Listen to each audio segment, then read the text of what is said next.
Se liga só no que esse cara falou sobre os comunistas no Brasil. No Brasil, por exemplo, o movimento comunista foi protagonista na criação do SUS, teve um papel fundamental, foi protagonista na criação da Petrobras, na campanha O Petróleo é Nosso, foi protagonista na luta pela democratização da terra a partir da reforma agrária, foi protagonista na criação da escola pública. Sabia que não existia escola pública no Brasil, era basicamente escola católica.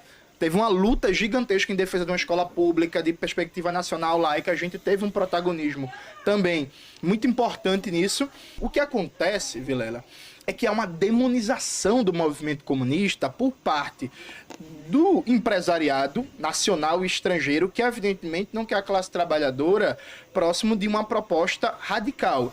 Porque a radicalidade que a gente defende, inclusive, depois foi incorporada. Por exemplo, no Brasil, jornada de trabalho, quem começou a defender regulamentação de jornada de trabalho para 8 horas semanais, para 8 horas diárias, desculpa, quem começou a defender foram os comunistas, né? Quando foi criado o Partido Comunista no Brasil em 22, era uma das principais bandeiras, até então não existia. Então, nas fábricas aqui em São Paulo, as pessoas trabalhavam 14, 16 horas por dia.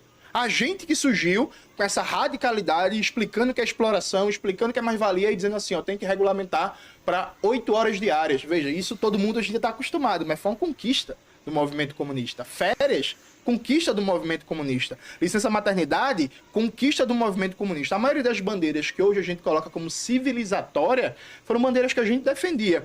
Voto para analfabeto no Brasil. Até 88, analfabeto não votava. Os comunistas, por exemplo, pautavam o direito de voto universal e a universalização da educação. O golpe empresarial militar impediu isso, como as campanhas de alfabetização de Paulo Freire e o movimento de Darcy Ribeiro e Anísio Teixeira para universalizar uma escola e uma educação superior de qualidade no Brasil. Nos Estados Unidos, até os anos 60, tinha um regime de segregação racial, né? O regime Jim Crow, que impedia, por exemplo, negros e negras de terem direitos civis.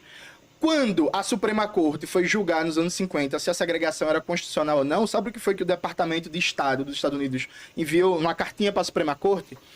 É preciso derrubar a segregação racial porque os comunistas estão avançando muito na comunidade negra e estão usando isso para ampliar sua influência. O movimento comunista teve um papel fundamental para combater, por exemplo, a segregação racial nos Estados Unidos, que existia um crescimento real do movimento comunista. E aí, o que foi que você achou? Diga aí nos comentários.